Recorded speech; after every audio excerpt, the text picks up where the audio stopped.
just a disclaimer. So just to start off, some introductions to the event and the reasons why we're doing it. So our panel series event is a very exciting collaboration with Johns Hopkins University, USC, and UCLA.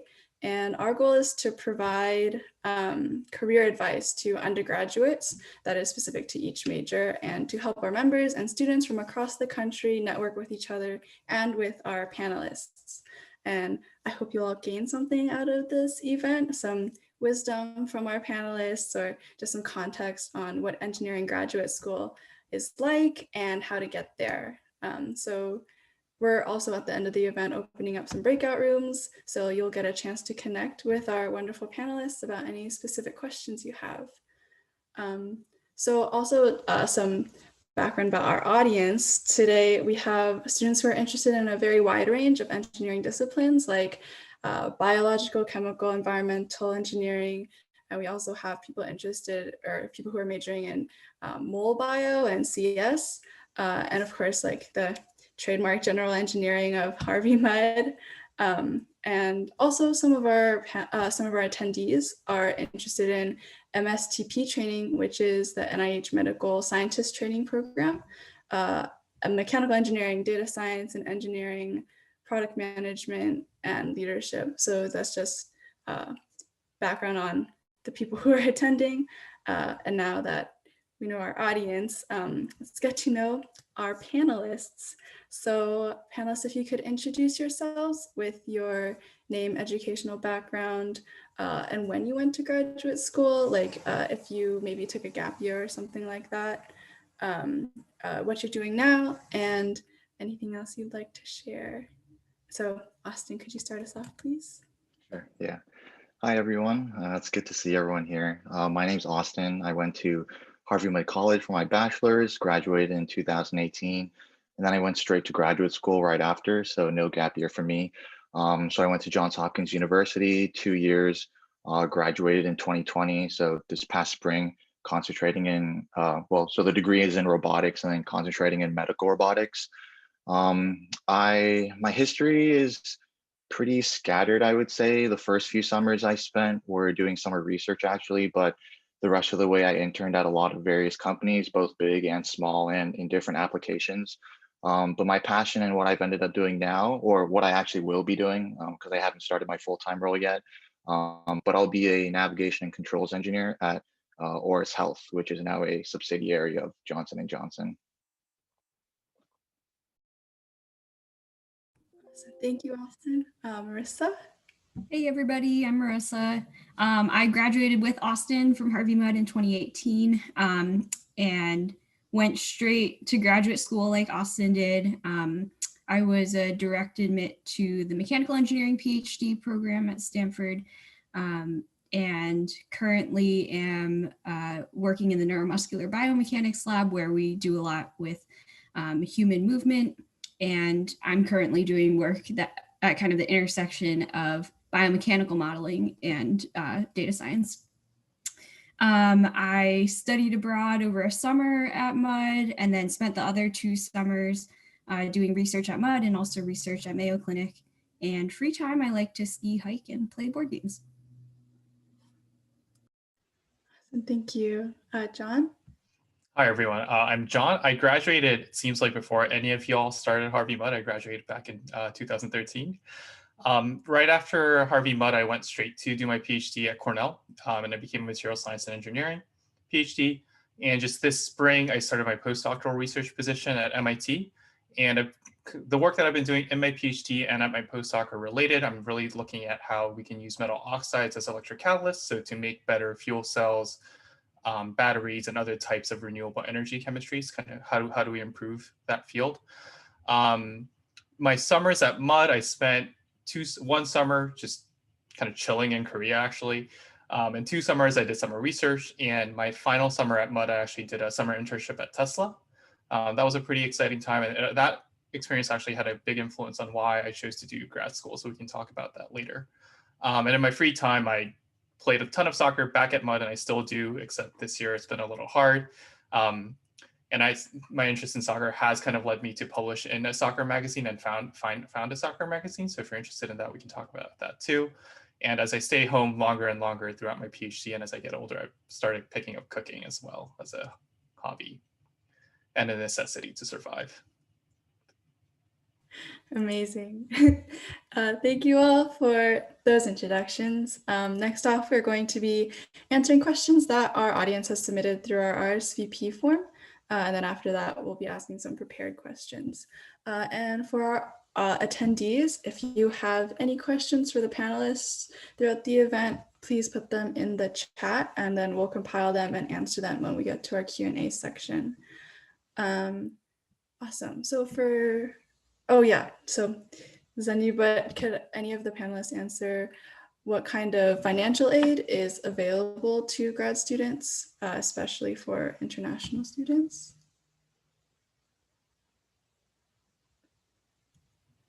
I can start us off. In terms of engineering graduate degrees, engineering PhDs specifically, you generally don't worry about getting financial aid the way you worry about it in for an undergraduate program. Most of the times engineering PhD students are kind of accepted into the program, like the school program, and into the lab that you'll be working with the understanding that the professor that you're working with has some kind of funding available for you, be it from like an NSF, NIH type of a government agency, or an industrial partner like Samsung, General Electric. I'm currently working on a project related with Toyota, for instance, and stuff like that. You can get, students are able to get fellowships. So like the NSF fellowship is like a big one that a lot of engineering and science students apply to. But the caveat with these fellowships is that most of them do have a citizenship requirement, US citizenship requirement. However, I have seen international students kind of find equivalent or similar types of like government funding fellowships and industrial funding to kind of help pay for their grad school programs. It is rarer. I think the opportunities are there are definitely a lot more opportunities for US citizens than there are for international students, but they are available if you look for them. Yeah, so that's like my general kind of understanding of how grad funding works for engineering students, at least at the PhD level. For a master's, it's a bit different. Yeah, I can talk about a bit about the master's level. So I mean, at least personally, I didn't receive any financial aid. To my knowledge, I think the instances that John was talking about are still possible in terms of getting funding through some research work you might do. But at least during my time at Hopkins, it was much more of a sort of case-by-case basis. Like it depends on how much funding your professor has for the lab, and then how much funding is dedicated for your project. And then obviously, depending on maybe your previous performance, then your professor can allocate like, oh, I can see that you'll be able to like put in this amount of time given like all this other coursework you might have. And so like if the professor thinks that you can actually make like grant deadlines or like hard deadlines that the project has, then it's very possible you might get some funding, not full funding possibly. But I think for the most case, my understanding is that master's programs don't really fund you at all. But it does happen, just much more rarely. The only thing I have to add to that is a lot of students, at least at our institution, get funding through TAing, and that can be happening as a master's student or as a PhD student. And a lot of times that requires some proactivity from you, reaching out to professors, and it's often harder to do before your first semester or first quarter, but after that, just start early, and a lot of times you can find a position. It's a lot of work also. Normally these are like 20-hour positions in order to be able to pay for your full tuition, but that can be worth it for a lot of people. Awesome, thank you. I know like a lot of students like are worried about definitely financial aid, and so that's good to know. One more thing is if you have any thought that you want to do a PhD, even if you're not sure, you should probably apply for the PhD program. As John said, almost every PhD student does not have to worry about where their funding's coming from. And most institutions actually, or a lot of institutions will guarantee funding for your first year. It's not the worst thing in the world to drop out of a PhD program if you decide it's not for you. And you get some cool experience doing research just because you're admitted to that program if you do go into it.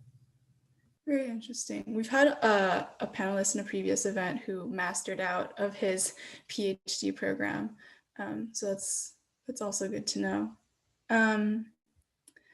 So this question, sorry, it's worded a little bit weirdly, but I think that it's getting at, instead of like, what do graduate schools look for? What do you think is like, maybe like, what are the differences in what the experiences give you when you're in grad school versus when you're in industry? So like in terms of career advancement, what are like the pros and cons of pursuing industry versus pursuing grad school?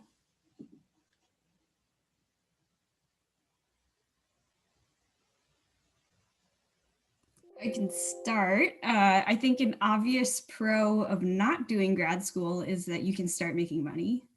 Most grad students are either losing money or like basically breaking even once they pay for housing and food.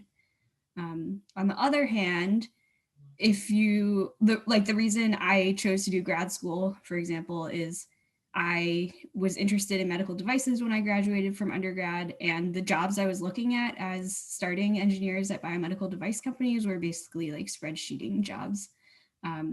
And I didn't want to have to do that. And so I thought I could skip a little bit by really honing my skills in a particular deep area and then marketing myself to that industry after. Yeah, we can talk about the PhD versus master's question later, but that's at least the grad school versus industry choice for me. The one other consideration that I would add on to Marissa is if you have a thought of becoming like an academic researcher, so like becoming a professor or a researcher at like a national lab or something like that, going to grad school and getting a PhD or even a research master's, right? The experience that you're really getting at these programs is the ability to do research, to like find questions that are interesting and important, convince other people that they are important, so they will help you do and pursue these questions. And that's what's important for these particular careers. If you go to an industry position, I haven't held a full-time industry job, so I can't say for sure, but the impression and the understanding is that it's a bit more of like a immediate application-based problem solving. That's what you would be doing. And kind of similar to Marissa, like my experience is interning and kind of my understanding of the jobs that you get straight out of with a bachelor's program, where that like they're not very exciting or stimulating for me. It seemed like the type of like engineering jobs I would have. And it seemed like people with master's or PhD degrees definitely have more interesting jobs and positions where you could actually make choices. So that's why one of the big reasons I pursued a graduate program for myself. Yeah, and just one other thing that I would tack onto Marissa's points also, like I think there also is a flip side to the money. Like, for example, the money you make coming out of your bachelor's, let's say is X amount, but for example, if you did your master's and then went to look for a job, you'll be starting at a much higher rate. So there's a subtle trade-off, maybe some, depending on, I guess, the status of your money, like how much you might be able to go into debt, like realistically with a master's program, and then recuperate that later in the years to come. So there's some, I guess, trade-off or balancing that needs to be said about the money. Yeah, those are Like all very I'll just add like one final point to Austin. If your goal is to maximize your income potential throughout your career, doing a master's probably makes sense. Doing a PhD doesn't add any value in that category. So like take that into consideration. So like from going from a bachelor's to a master's, your income potential will increase. From a master's to a PhD, that difference is really negligible. So you should have another reason for pursuing a PhD other than making more money, essentially. So do you think there's like this trade-off between like for a PhD program, maybe you won't have like as high of a tuition, but you won't be able to start making money until later, and then. Yeah, from a financial point of view, yeah, like you probably won't go into as much debt as you do doing a master's, probably because you are being funded most of the times, but you're probably delaying, making like actual income for another 3+ years, right? So there's that financial trade-off that should go into play. Given the pain of the PhD, I would probably recommend that, and like as John said, unless there's a real reason for why you want to do the PhD. If money is an issue, what I've mostly seen is people go to work for 2 to 10 years and then go back to get their master's. That's pretty common. Yeah. Thank you for all of those considerations and wisdom. Now this is our prepared question section. So our first question, just general background, what is the overview or the timeline for applying to a master's or a PhD program?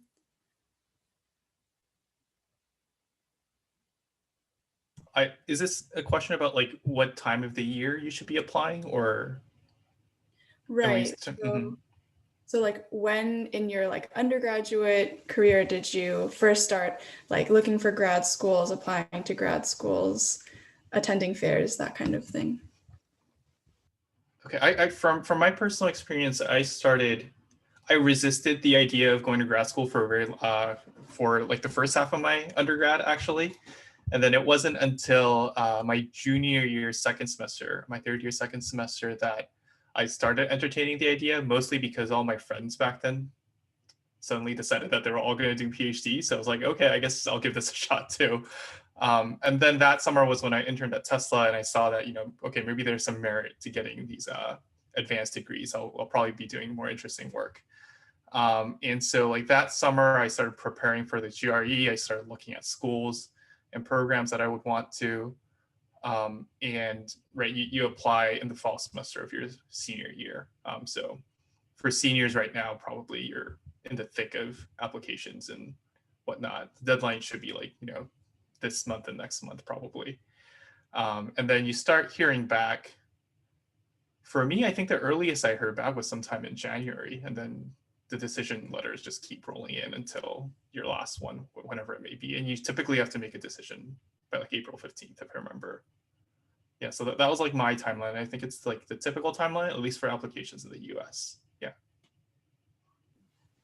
Do you know if there are rolling admissions or if everybody has the same deadline? I'm not sure if I've seen programs that officially announce rolling admissions. I have heard of cases where students kind of knew a professor beforehand through conferences or summer research experience or whatnot. And if this is kind of I don't know, the unspoken part of at least PhD admissions is if a professor really, really wants you to work in their lab, they can make it happen. So I've heard of that happening before. But I don't think I've heard of rolling admissions. Having said that, please don't wait till the last moment to submit your application. You will make mistakes. I've made mistakes on my application for grad school. And I had one application that didn't go in because I was procrastinating and I made a silly mistake in the email, and it just didn't go through, and I missed the deadline. So definitely prepared and try to be earlier. It's better safe than sorry. I want to add just because I think another important part to the application process is the GRE overall, and that preparation might have its own timeline. At least for me, I'm a person that has to do a lot of practice tests before I get those standardized tests down really well. And so personally, I might even start studying that spring semester before the summer that John was talking about, kind of just slowly doing tests, maybe once every few weeks or later on once a week. But yeah, that has its own it's more like a personal preference, I would say. I know plenty of people who just don't prep at all and just go in and take a test and they do fine, and to them, props to them. One thing, in case there are any people at Mudd on the call, I don't know, Austin, if you went to this, but I started thinking about grad school junior, second semester also, because Prof. Bassman had a grad school workshop. I think Prof. Dotto is the one that leads it now, last I heard, but that was super helpful. We had like writing, or I think we had homework assignments where we'd write our personal statements, and then we kind of traded them around with the other students who were in that workshop, which was really nice to get feedback and kind of keep on a timeline before things got really hectic. So I think in general, just like contact your career services, polish resumes, like just might as well start doing that, to be honest. You just get it a bunch of rounds of edits. And Oh, one more thing is yeah, the Bassman workshop was definitely a big influence for me too. I remember that. Talk to like, I would recommend talking to your like potential letter writers like as early as possible in the fall semester at the latest, right? If you have an idea, if you know you want to apply for grad school and you have a general idea of who you might want to ask for letters, like asking like at the end of the spring semester before is not a bad idea. Definitely, like you need to give them, like if you're asking in October, that's probably a little too late. Like these things take time to write well. So like at the latest, like, at the beginning of the fall semester is when you should be talking to people and seeing if you can get letters from them. Yeah. Oh, sorry, one more thing. For people interested in PhDs and trying to get funding, the NSF fellowships and I think some of the other government fellowships are typically due November or December. So I think a lot of the materials there can kind of be copied around from your general applications, but the NSF, for example, requires a research proposal. So that takes a good amount of time and you want to get a lot of readers on it. So probably want to start that over the summer as well.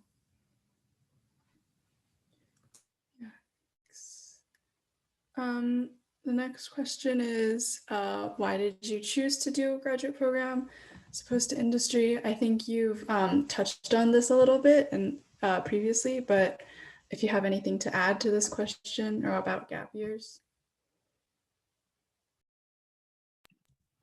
Yeah, I think my opinion is very similar to what Marissa mentioned. So um, I knew that I wanted to go into surgical robotics. And when I look at a lot of the job postings there, especially, so I'll be working on the AI and algorithms team. And so that was the role that most appealed to me. And just looking at the job descriptions, a lot of them actually require a master's degree. Like there's almost no way you could get a job in that area with just a bachelor's degree. And then actually during my time interning there, the whole team basically had a PhD. Like there was almost no one with just a master's. So that by itself was very rare.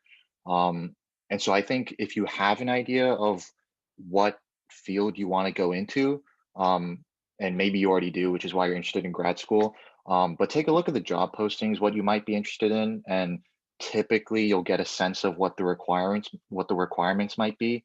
And an advanced degree could be one of them. There's at least one person in my lab that did do a couple gap years after undergrad. I haven't talked to her a lot about it, but from what I can tell, she wasn't particularly interested in doing research when she left grad school. She went to a company and found that she really enjoyed the type of work that they did, and she wanted to get deeper knowledge in it. And so I think she did her master's first, then went to industry, and now is doing her PhD because she found that she still didn't have as deep of an understanding of the material as she wanted to have. So I think gap years are great if you see a job, similar to what Austin was saying, look at the job postings. If you see a job you're excited about, I think gap years are great. Yeah, I will kind of ditto that comment on gap years. It's actually one of the biggest kind of things I wish I had done differently as I was finishing my PhD. So PhDs typically take 5+ years. Like if you're good and you're lucky, maybe it'll take 4. But if you don't take a gap year, it's still 20+ years just of school continuously. That's a really long time to be in school. And what you will notice, at least what I noticed during my PhD, is that people take a lot of different paths to get to a PhD and like to finish a PhD. And so like I think still like at least half of the people don't, come straight from an undergraduate degree, but you'll find that it's not uncommon for people to have done a master's, gone back to industry, came back, or just taken a gap year. I had one, friends, a couple of friends who did stuff like Teach for America and came back, or like went overseas to teach different things or have different experiences and came back, or they were working in industry in a completely different field, and then through their working experience realized they were interested in the particular field that they ended up getting their PhD in. And there was nothing wrong with it, as I could see. Like everyone was as smart and as dedicated, and probably the people who took gap years were a bit more relaxed and like better at time management and stuff. The little bit of maturity can help sometimes. So I think if you have the option to take a gap year or two, like I think you should. I think it's a good chance to enrich your life beyond just getting the academic experience, in my opinion. And if you don't, that's fine too. Like it's not that big of a deal. Thanks. I wonder if we can go to, I'll try to find the slide, but what like grad school life is like. Sorry, I'm gonna look for the slide number, maybe like slide 12. I just wanted to follow up with your comment, John. Like, do you think that, like about time management, do you think that there's like a similar perception of like grades in a graduate or PhD program? And how have you seen your peers or other students like adjusting to grad school life? I think if you do a course, it depends on the type of program you're in. Maybe I can leave the master's programs a bit to Austin. I think there's a difference between like course heavy masters versus research heavy masters. And for PhDs, your grades really don't matter at all. And there's definitely a transition point during one's PhD career where you still care about your grades, and then there's a point where you realize it's like, oh, this doesn't matter at all. No one ever is going to ask for what grade I got in that particular class. Like that's not the point of a PhD. And so it becomes very different. And I think one of the things I realized during that transition was that like as an undergrad, right, because grades do matter, right, much more than they do in a PhD program, my like life and the way I managed time was scheduled around classes and how I'm going to do the classwork. Whereas as a graduate student and a researcher, you suddenly have a lot more autonomy. And typically, like in PhD programs, some advisors are pretty strict about, when you come into lab and when you leave lab. My advisor wasn't. His mantra was just like, get the work done. I don't care when you come in and when you leave. You got a project, make progress on it. And that level of freedom is both like very, very freeing and also like kind of overwhelming at the same time. There were times when I definitely like overworked myself like crazy, and there were times where I like underworked. And getting that balance right, took some time and understanding a lot more about myself and my capabilities and like what a reasonable research goal is. And that's, I think, where like the maturity part comes in. Once you have more experience working on different projects and pushing yourself to different limits, then you have a better understanding of how to control that. That's kind of a very broad heuristic explanation of its big difference between undergraduate and graduate. Yeah. Yeah, I guess I'll expand like between those two different master's types. And so, yeah, there's definitely a course-based option and a research-based option. Not all schools provide those two options. For example, at least from my experience, I know that like CMU's Robotics Institute doesn't provide a course-based option. Like you have to do research. And so one of the reasons I went to Johns Hopkins was that it did give those two options. And so I had the freedom to basically like straddle both lines or just choose much later. And so I ended up just doing a course-based options with research on the side, kind of just both options, I guess. But I thought that the course-based options would like expand sort of the breadth of my robotics tool set, while the research would still allow me to like, I guess one thing I noticed, especially applying to jobs as a master's graduate, lot of people are interested in your research. Like they always ask like, what was your thesis, or like what research project do you do? And that's kind of like the crux of, like, similar to what John was saying, like with the PhD program, it's almost still like that with your master's program. Um, and so I don't know exactly what the job hunting might be like for people who do just a course-based option. But research is definitely a very emphasized and interesting talking point that recruiters and like managers and a lot of people at like companies around the world basically will always be interested in. And if you know your research well enough, you should be able to talk about it forever and ever and ever. That's a good point, Austin. I think for the people I know who did master's programs with me, they made sure to get in a ton of project experience because we don't have a research-based master's here. And I think in Silicon Valley, those projects are like what grabs the attention of people. So doing projects and then also doing like taking graduate level courses in hard subjects where you'll actually know more than a bachelor's student. Awesome. I guess also going off of that, can we go to slide 11?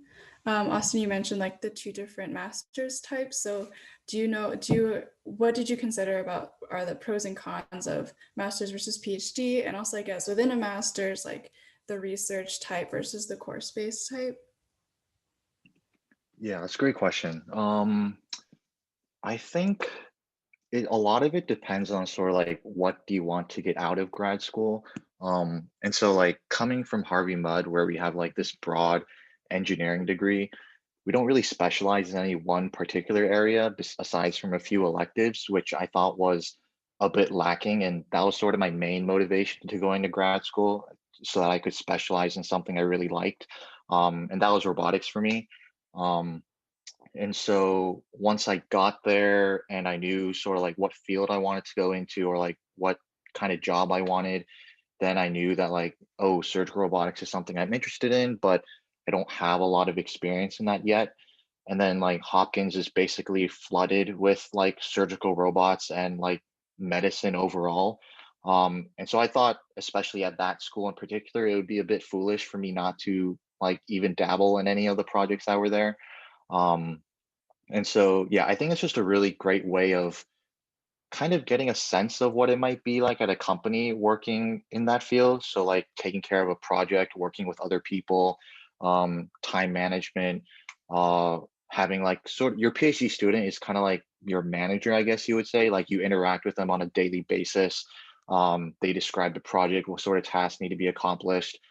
So I worked with another PhD student and another master's student. Um, and yeah, there was a lot of like, I guess, soft skills that were built, also hard skills, obviously, through like the courses and the actual research that was done.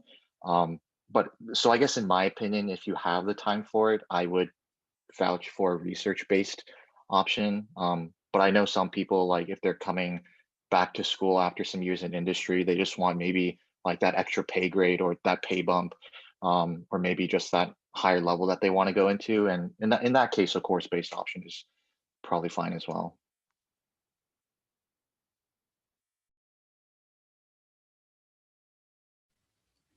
Could you share a little bit like when you were choosing between master's or PhD, like was that a choice for you and how did you decide? Oh, is that still directed at me? I guess for all the panelists. Oh, yeah, I can continue really briefly. So I think for me, like I know, so Marissa has mentioned kind of, if you have an inkling that you still want to do a PhD, it's good to at least go for that, and you can always drop out if you feel like it doesn't match for you. The reason I didn't particularly do that is, um, I didn't really have a good like I wasn't heavily motivated into like formulating my own research problems and driving and like kind of trailblazing a new path in research. I think that's kind of like this maybe the stereotypical view of what a PhD person might do, especially after obtaining a degree. And I didn't really think that was for me. I kind of just wanted to dive right into industry and do a lot of applications, understand what the product pipeline really looks like. Um, and so like I thought even during the application process, I didn't really have a good reason if they were to ask me like, what's your, or do you have a proposal? Like, what sort of ideas do you have? I just like wouldn't be able to answer those questions well. And so I figured just being honest to myself, that a master's program probably better fit my short and long-term goals. I definitely applied to the PhD program not knowing if, and still not knowing if I'm going to finish it, I guess. Definitely like the PhD gives money. I honestly also think looking back on it now, I don't think this was a thought that went through my head, but looking back on it, I think I was a much more competitive PhD applicant than a master's applicant to a top tier institution because of the research that I had done before applying. And the reason I'm still in the PhD, having completed the master's program here, is my lab is really great at talking about big ideas, really great at asking like deep questions about whether results are valid and whether results are useful to clinical communities. And I think that's a really valuable, I would call it a soft skill, but it's really necessary in any technical field to be able to ask those deep questions and to be able to see like what is the long-term vision here. And for me personally, that is something that I would enjoy doing in a job and in a career. So I'm sticking with it. I honestly treat the PhD as a job. It's a personal choice where I very rarely will work more than 50 hours a week. And that's also something that the environment that our lab has and the environment that generally Stanford as a whole has that allows me to do it. I know not all programs and not all advisors are as amenable to that. And, you know, like a job, if I end up not liking it in half a year, I'm going to be okay with leaving, but it's looking good right now. I'm enjoying it. I like research. And so I guess I'd also consider myself a person who likes to leave options open. John mentioned part of the PhD is maybe to leave the door open for teaching in the future. And so that's another reason that John mentioned earlier for the PhD as well.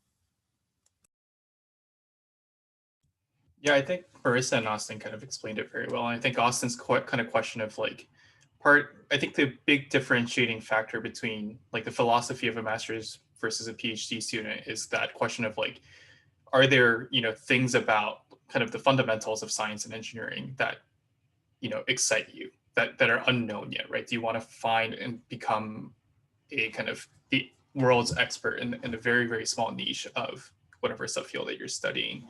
And it's not that you have to know exactly what that, you know, subfield is at the beginning of your PhD, but if the idea of that is kind of intriguing and attractive to you, then, you know, doing a PhD is something that is worth considering. As Marissa was saying, like I got my PhD, and I will be honest, I think for like about half the time I was wondering if, you know, I should just quit and get out of this program, because it is tough. Getting a PhD is a tough process. But in the end, I got my PhD, and I, in retrospect, I really enjoyed it. And I think it was a very valuable experience for me that will kind of, you know, stay with me for the rest of my life. But yeah, I think that is kind of the key question. Like that's the question of like what it means to become a professional researcher is, are there kind of unknowns in the world that, you know, you want to dive into and figure out for yourself and for the rest of the world? That's the question you have to ask yourself. One more quick thing to add on that we haven't mentioned is in engineering, often a PhD is not required in order to eventually get to the place where you probably want to be in industry. And so if you're looking toward industry, just sometimes you actually make yourself a little bit less marketable by doing a PhD if you don't do internships along the way and you don't take that gap year. So if that's the case, as it is in mine, either look for those internships or make sure that you're doing something in the PhD that's maybe a little bit less basic, a little bit more applied, or at least developing techniques in your skill set that will allow you to translate to the industry that you're looking towards. So I think either way, make sure that you have asked yourselves these questions and that you know what your end goal is after the degree, or have some idea that gives you a framework for what you want to work on in the PhD. Awesome, thank you. Yeah, I feel like knowing what you want to do at the end is definitely a challenge, but sounds like it's it definitely helps make decisions easier and guiding your whole career trajectory. I think we might have time for maybe one more question, and then we'll head into the breakout rooms. So for the last question, we can do, yeah, that's a good one. What advice do you have for prospective grad students?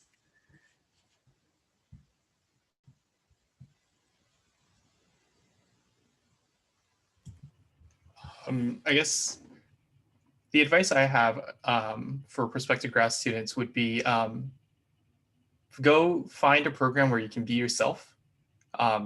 That is kind of the key to doing all this. Even if you don't pursue grad school, I think, finding an environment and finding a path where you can be yourself and where you can be comfortable with yourself while still challenging enough for you to grow.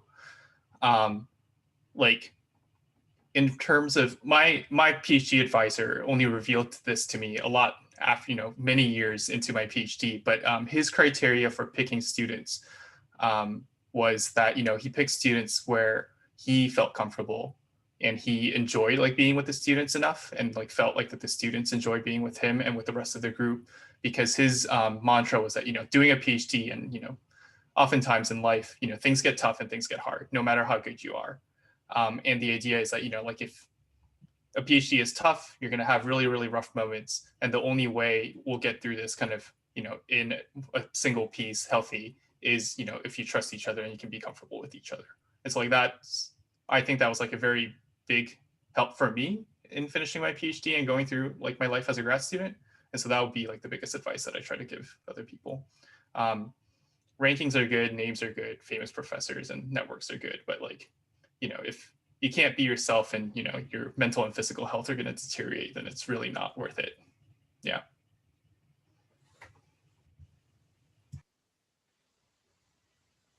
I'll follow up a little bit on that.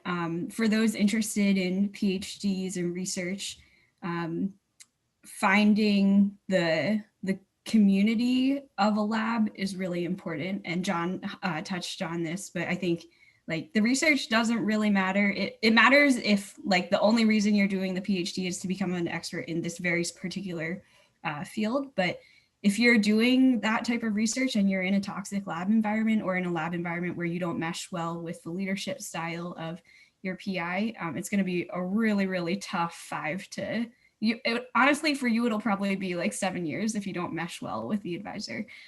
So like make sure that you spend time, like talk to other grad students. If your program's one where you're admitted into a particular lab, make sure before you accept that you're talking to some of the PhD students without the professor there, so that you can get their candid opinions. And then I think the main piece of advice I give is related to what we've been talking about before. Just make sure that you're like asking these questions now about like, do I want to do the PhD? Do I want to do the master's? And it's okay to not know. If you really don't know, I'd probably encourage like a gap year. And it's also okay to not know going into the PhD if you want to fully do the PhD or if you just want to see where that goes. So uncertainty is okay. Don't be afraid. I think almost everybody's at least a little bit uncertain at this point. And so I wouldn't worry about that. But just spend some time asking yourself, at least, because these applications do take time, they take money. And so giving yourself space to do that can be really helpful. I think I'll just drop two things really quickly. The first, especially if you're maybe a junior or a senior, like there's no need to worry so much about the past, like what you've already done. Like there's nothing you can do to really change those things.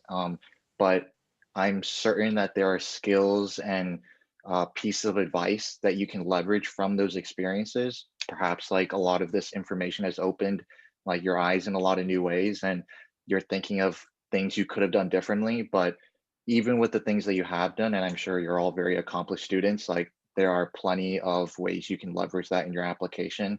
And then also networking is really important. I think no matter what you do, whether it's industry or a master's or a PhD program.